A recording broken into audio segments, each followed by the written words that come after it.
There's a debt payoff argument that's been running for over a decade.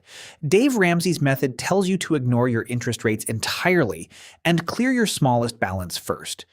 The spreadsheet crowd says that quietly sets your money on fire. Run the actual math on both, though, and you find that both sides have spent that decade arguing past the only number that actually matters: how much the choice costs you in dollars. And that's where the whole argument quietly falls apart, because a great deal of the time, the two methods pay off the same debts in the same order, ending on the same date, for the same total cost. In those cases, the disagreement is about nothing at all. I know how that sounds. Let me earn it. Because for everyone else, choosing wrong isn't a rounding error. On identical debt, it can run into the thousands. And what decides which group you're in has nothing to do with your discipline, your motivation, or which method you'll stick to. It's a single relationship between your balances and your rates that almost nobody checks before picking a side. Before we get to your debts, it's worth being precise about what these two methods actually instruct you to do, because the entire disagreement lives in a single word each of them ignores. The debt snowball, the method Dave Ramsey built much of his career on, tells you to list your debts from the smallest balance to the largest and to throw every spare dollar at the smallest one while paying only the minimums on everything else. When the smallest is gone, you roll its payment into the next smallest and onward. The rule is deliberately blind to interest rates. Ramsey's claim was never that this is mathematically optimal. It was that personal finance is behavioral, that a quick and visible win keeps people in the game, and that a plan you actually finish beats a superior plan you abandon. The debt avalanche inverts the one variable the snowball ignores. You list your debts from the highest interest rate to the lowest, and you attack the highest rate first, regardless of how large or small that balance happens to be. Its logic is that a higher rate is simply a faster leak, and that the quickest way out is to plug the fastest leak first. It is, on paper, the cheaper method, and it is the one the spreadsheet crowd treats as self-evidently correct, usually while implying that anyone who chooses the snowball is being sentimental with their own money. This video is for anyone carrying more than one debt at the same time: a card, and a car loan, a couple of cards, and a student loan, whatever the particular collection happens to be. If that describes you, then at the end of nearly every article and every thread on this subject, you've been handed the same closing line. Just pick the method you'll stick to. That advice isn't wrong exactly. It's just quietly refusing to answer the question, because whether you'll stick to it only matters if the two methods lead somewhere different, and a great deal of the time they don't. Let me show you what I mean with two people and one number. Meet Jake and Marcus. I've given them the same debt, down to the dollar, and the same amount of money to put toward it each month. Each is carrying three things: a credit card with an $8,000 balance at just under 24%, 23.79%, the average rate on a new card offer as I record this, an auto loan of $18,000 at 7%, and a student loan of $22,000 at 6%. Between minimums and everything extra, each of them can put $1,200 a month toward the pile. Jake, a snowball man, lines his debts up by size. The smallest balance is the $8,000 card, so that is where his extra money goes first. Marcus runs the avalanche. He lines his debts up by rate, and the highest rate, by a wide margin, is that same $8,000 card at 23.79%. So that is where his extra money goes first too. You may already see the difficulty with treating this as a contest. Jake and Marcus attack the identical debt in the identical order, and they finish on the identical day. Each is debt-free in 47 months, and each pays $7,313 in interest along the way. Not approximately the same, but the same to the dollar. The snowball tax, the extra amount Jake supposedly pays for his rate-blind method, is zero. This is not an artifact of the particular numbers I chose. It is structural, and it hands you the 30-second check I promised at the start. Look at your own debts, find the one with the highest interest rate, and then ask whether it also happens to be the one with the smallest balance. If the answer is yes, and for a lot of people it is because credit cards tend to carry both the steepest rates and the smaller balances, then Snowball and Avalanche will select the same debt first, and second, and third, and the entire 15-year argument you've been reading resolves to nothing. You may pick whichever method you find more motivating, knowing the choice is free. So if you came here to be told which side is right, that is the uncomfortable first answer. Often neither, because there is nothing to be right about. You'll have noticed, though, that I keep saying often, and not always. To understand when the choice starts to cost you, it helps to stop picturing the snowball's penalty as a fee, because it isn't one. Nobody charges you for choosing the wrong order. The cost, where it exists, is quieter than that, and it follows from a single fact about debt. Interest accrues on whatever balance you are not paying down. Every month you leave a balance sitting at its minimum, it grows by its rate. A balance at 6% grows slowly. A balance at 24% grows about 4 times as fast. The avalanche exists precisely to point your money at the fastest growing balance first, so that you spend as few months as possible letting an expensive balance compound. The snowball, by aiming at the smallest balance regardless of rate, will sometimes leave an expensive balance untouched while it clears cheaper ones. And the cost of the snowball is nothing more than the extra interest that expensive balance quietly ran up during the months it was ignored. There's also a refinement to the avalanche that almost nobody mentions, and it can quietly change the order. The rate that should rank your debts is not always the rate printed on the statement.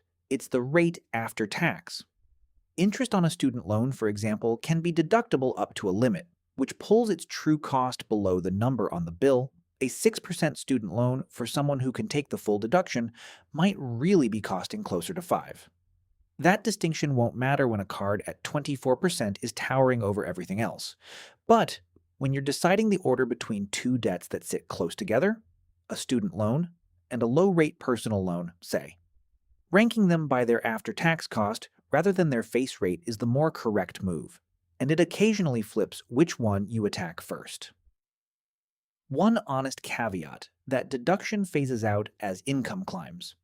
So, for a good part of this audience, it may not apply at all, in which case the number on the statement is exactly the right one to use. It's worth being fair to the snowball here, because its defense is stronger than the spreadsheet crowd admits, and part of it isn't psychological at all. Every separate debt you carry is a separate monthly payment you can forget, miss time, or miss. And a single missed payment on a credit card can trip a penalty rate near 30%, which is a far more expensive event than any ordering decision in this entire video. By clearing whole debts quickly, the snowball removes those failure points faster than the avalanche does, and fewer open accounts means more slack in a month when the car breaks or the hours get cut. Then there's the behavioral evidence, which is real and measured.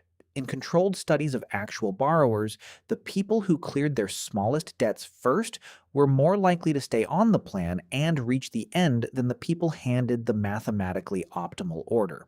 None of this makes the snowball cheaper. It makes it a serious answer to the question the pure math never asks, which is whether you'll still be doing this a year from now. So the snowball is not merely sentimental, but when it is wrong in a way that costs real money. And to see that clearly, we have to move Jake and Marcus out of the tidy first example. Same two men, same discipline, though I've tightened the budget to $1,000 a month to keep things realistic. Now the debts are arranged the way a lot of real financial lives actually look. There is a medical bill of $2,500 sitting at 0% left over from a procedure. There is a personal loan of $6,000 at 12%, and there is a credit card, the expensive one, at $15,000 and 23.79%. Watch what the snowball instructs Jake to do. Smallest balance first, which is the $2,500 medical bill. So Jake spends his early months clearing a debt that, at 0%, is costing him nothing to carry. Then he moves to the $6,000 personal loan at 12%. And only after both of those are gone, months later, does he finally turn to the $15,000 card. The whole time Jake is busy clearing the cheap, small debts, that card is sitting at almost 24%, growing. Marcus does the reverse. He pays the minimums on the medical bill and the personal loan and pours everything else onto the card, going straight for the fastest leak. By the time they are both finished, Jake has paid $7,200 in interest and Marcus has paid $5,393. The difference, the price of Jake clearing his smallest debts first instead of his most expensive, is $1,807, and it takes him 2 months longer to get free. The debt was identical, the budget was identical, the discipline was identical, the same $1,000 every month without fail. and it still cost Jake $1,800 purely because of the order he chose. So now you have the full range in front of you. In the first case, the choice was worth exactly $0. In this one, it was worth $1,807. And in messier arrangements, several small, cheap debts stacked in front of a large high-rate one, I've run the same math and watched that figure climb past $4,000 on the same total debt. The only thing that changed, across all of it, was the shape. Here is the part most treatments of this get wrong, including the avalanche partisans who are technically on the right side of it. The cost is not really about how far apart your interest rates are. You can have an enormous gap between your highest and lowest rate and still pay a snowball tax of 0, as long as your most expensive debt is already your smallest. What actually generates the cost is a specific shape. Cheap, small debts standing in front of an expensive, large one, so that the snowball keeps you occupied on the cheap debts for months while the expensive balance compounds. The size of the tax is, roughly, the size of that expensive balance multiplied by how long the snowball keeps you away from it. That, and nothing more mysterious than that, is the hidden variable the whole argument has been circling for a decade. And even $1,807 understates it, because that is only the part you can see. It's interest Jake handed to a bank instead of keeping. But money kept doesn't simply sit there. Marcus is also debt-free 2 months sooner, and every dollar he isn't shipping to a credit card is a dollar he can put to work earlier. Take just the interest he saved and invest it at a normal, unremarkable market return of about 7%. And by the time these two men reach retirement, it has grown to nearly $10,000. Fold in the head start. His entire payment freeing up 2 months ahead of Jake's, and beginning to compound that much sooner. And the real distance between two people who carried the exact same debt widens toward $20,000. The order you pay your debts in was never really a question about debt. It was a question about how much of your future you were quietly handing to a lender for no reason. Which raises a question both camps tend to skip entirely. We've spent this whole time debating the order to attack the debts in. But what if you could change the debts themselves? Before you choose between snowball and avalanche, it's worth asking whether you can simply lower the rate that's doing the damage. If your credit is good enough to qualify, a 0% balance transfer offer lets you move a high-rate card onto a new card that charges no interest for a window, commonly a year to a year and a half, usually for a one-time fee of 3 to 5% of the balance. Take Jake's blocked situation again. Move that $15,000 card at nearly 24% onto an 18-month 0% offer with a 4% fee, about $600, and then pay it down hard enough to clear it before the window closes. Run that all the way through, and the total cost of getting out, fee included, falls to roughly $1,790. Against the $5,393 the disciplined Avalanche paid, that is about $3,600 saved, which is more than either method ever saved over the other. Two honest conditions apply. You need the credit score to be offered the deal, and you need the discipline not to treat a freshly emptied card as permission to spend. But clear both bars and the verdict is blunt. Re-rating your debt beats reordering it, and it isn't close. With that on the table, here's the actual diagnosis. In 3 cases, it assumes you've already checked whether you can lower a rate and are now simply deciding the order. The first case, your highest rate debt is also your smallest balance. The two methods are identical for you, the choice is free, and you should simply pick whichever one keeps you moving. Take the quick win with a clear conscience. The second case, your debts all sit at roughly similar rates, within a few points of one another. Here the two methods will choose slightly different orders, but because no balance is growing much faster than the rest, the cost of guessing wrong stays small. In a representative version of this, I measured it at $364, spread across a multi-year payoff, with both methods finishing in the very same month. That is a rounding error against the thing you're actually trying to do, which is get out. Take the psychological win again, it's nearly free.